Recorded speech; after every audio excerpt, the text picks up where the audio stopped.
camera's rolling already. State your name for the camera, please. Oh, Gavin. And your last name? Arnold? Yeah. And tell us what you do for a living, Mr. Arnold. I talk to dead people.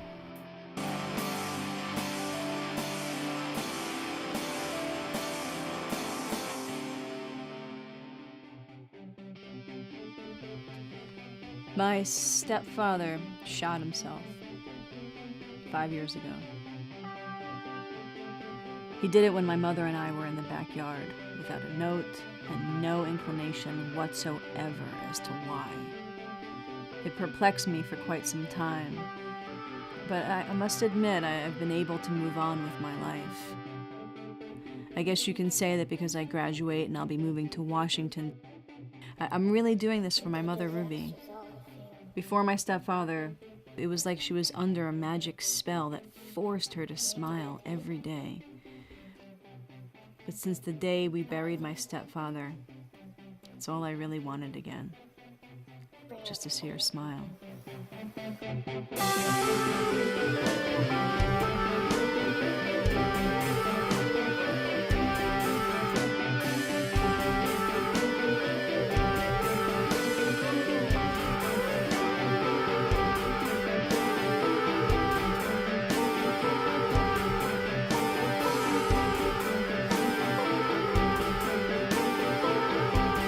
Where do you guys want me? Do you want me here, or here? I've been on NPR. Obviously, I've been on Fox News, Sci-Fi Channel, History Channel, there, here and there. You know, all the cases I've done are somewhat acclaimed and well documented. What had you decide to do my project, you know, struggling student filmmaker? Well, I mean, you doubled my rate, so yeah, that helps. But no, I mean, you know, you're a professor at USC. He's been a real close personal friend to me. And, you know, the camera's here. I can't resist. Oh, you like being on camera? Oh, of course. I'm not such a huge fan of it, but you gotta get used to it. So do you really do what you say that you do? Professionally for about 10 years, since I was about 15. You know, but it's something I've really lived with all my life. Think there's a spirit inside my house? Oh, yeah, possibly. From the looks of it, maybe 2 or 3. 2 or 3? Oh, maybe. It says 2 or 3. You can feel all that just from sitting out here on the lawn? You know, I'm confident with my abilities. I've been doing it for a long time, and I've lived with it for a long time, but yeah. Okay, good. Impressive. Well, I'm looking forward to seeing what you do, Mr. Arnold. Okay, great, guys. Cut. Stay here. I told you I don't want to do this.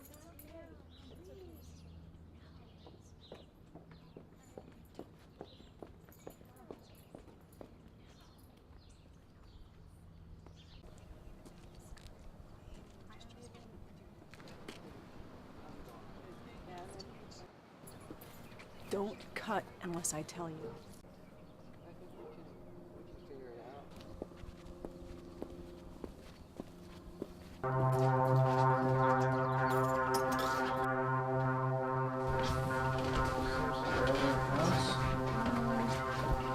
Where's the living room?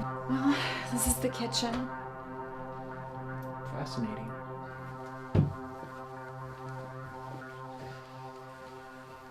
I'm beginning to feel a slight change.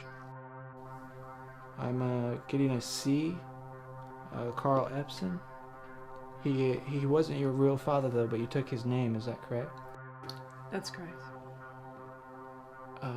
He's trying to tell me something. He had a sickness, a cancer. Were you aware of this? No, he didn't have cancer. He's trying to tell me something again. Yeah, he didn't know how to tell the two of you. He says that he didn't want to burden the two of you with caring for him. We never knew anything about that. Was it you that found him? He says that he's glad that it was you. But I don't understand why.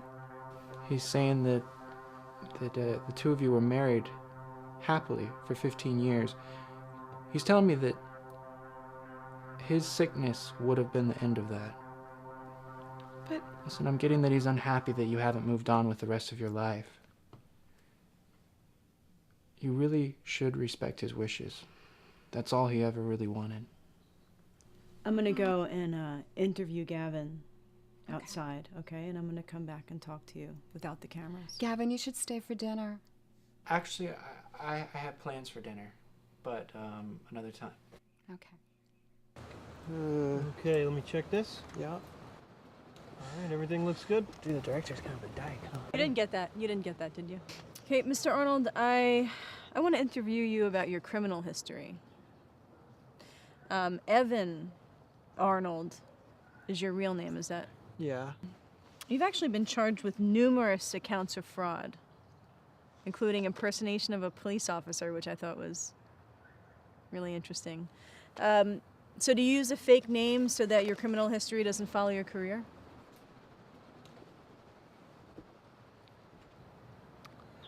I'm not exactly sure where you're getting your information right now, but I think that if anything, it only proves that, I've been rehabilitated, obviously. You were right in saying that your cases are very well documented. I mean, we were able to research just about every single one of them.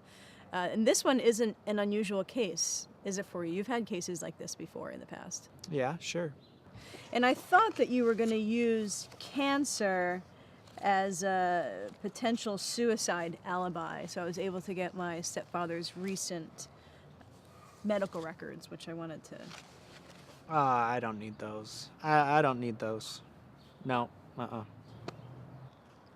Why is that? Because you'll find that he was in good I don't health? need those.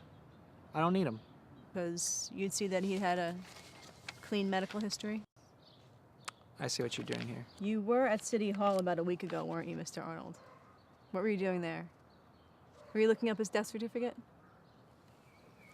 Marriage license? See, the artistry in what I do is never really talked about. But, it's just as important as picking up a camera or a brush. Just as important as anything, really. Are you saying that what you do is like what I do? Well, why not? I mean, look at what I did for your mother in there. I gave her a Christmas present. Now, are you going to take that away from her? Are you going to tell her all of a sudden that Santa Claus doesn't exist? I appreciate how candid you're being right now, but you realize you're on camera? Well, the camera doesn't concern me. I have ways to ensure that no one ever sees My this. professor. Well, yeah, sure, possibly, But, USC is an expensive school. Your mother is a blue-collar woman. I can endure lengthy court fees. The real question is, can you? Oh, is that how you've been able to get through your career without being found out? Because of your pocket of money you have? I'm done here. Why? Why is that? Because I have nothing to prove. All right? But obviously you do. Yeah, All right? Yeah, I So do. turn the What were you camera doing? off. No, don't stop. No, yeah. Turn the camera off.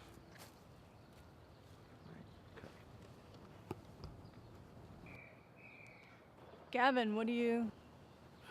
What? You need something? Yeah, I'm just waiting for my girlfriend. Does your girlfriend know what you do? You tell me, you've been the whole Grand Inquisitor with this whole thing. Listen, Gavin, whatever happened in there, right or wrong, I want to thank you. You believe in Land of the Free, right? I suppose.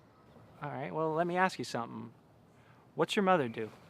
My mother works in a shipping yard. What would happen if she didn't want to work there anymore? What would happen if she decided she didn't want to work ever again? I have no idea.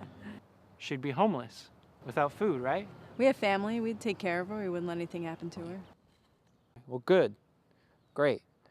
Because I don't have family. All right? So what am I supposed to do?